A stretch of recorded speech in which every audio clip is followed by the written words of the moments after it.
Welcome to a 360-degree video of the BMW X5, and this is the hybrid model.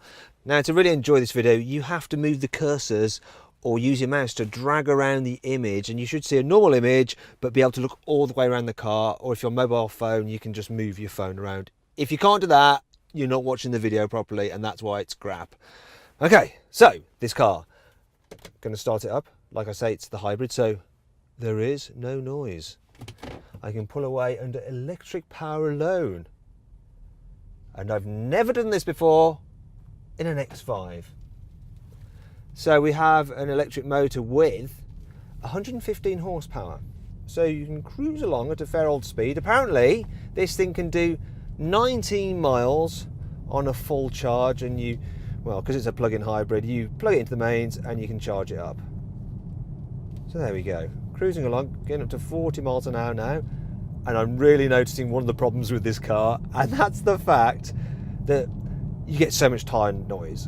So the tyres on this car at the back are actually wider than on a Nissan GTR. They're unfeasibly large, the tyres on this car.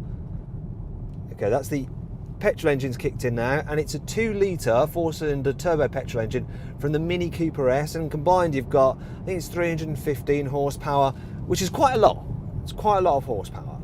The only thing is that because you've got that electric motor, you've got all the batteries and stuff, this X5 weighs 235 kilos more than the normal diesel X5, the 30D. And yes, normally it's fairly agile for an SUV, but this one, oh gosh, it does feel more ponderous in the corners. Oh, look at the ESP lights going, what are you doing? Stop it, man! You shouldn't be doing this with me! Honestly. Yeah, it's more of a sedate drive. So when you're just cruising at these kind of speeds, I mean 50, it's actually pretty nice. It's quieter because you haven't got a diesel engine. But when you floor it, it does want to be revved out. That petrol engine going into there a little bit quick. Once again, the stability control going mental. So cruising around, it's fine. So I reckon if you were just driving around town, this car would definitely be worth having over like the default choice, which is the X5 30D, because it's just quieter because you've got a petrol engine, and for a lot of the time you can just drive around on electric power alone. There we go. Back to the silence of electric power. It's quite eerie. So yeah, perfect in town. You need to be near a charging point really to get the benefit out of it. Obviously you can charge it overnight from your home or from a fast charger, but that does take a while because there are quite a few batteries in this thing. But yeah, just cruising around 40, much quieter than the diesel.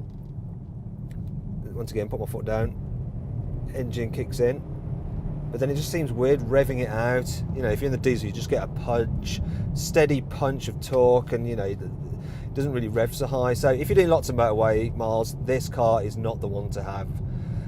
You would be definitely better off with that diesel engine, and this is a premium over the diesel of around 2.5 grand, so quite a big step up. It's got to really suit your needs, but on the whole, you know, the X5 is a good thing to drive. Its cabin is feeling a bit dated now if you have a look round it. It's nice, the quality's strong, but I've just totally run over a squirrel. He went in between the wheels, thankfully. Just froze in the middle of the track. Shame we didn't have a bonnet cam, that would have been quite interesting for you. So there we go, yeah, BMW X5, it is nice to drive. This one is really relaxing to drive, especially at lower speed because it's a hybrid. But on the whole, I think most people are going to be better off with the diesel version. Now, if you want more video content on the BMW X5, then click in the top right-hand corner of the screen on the card. Thanks for watching.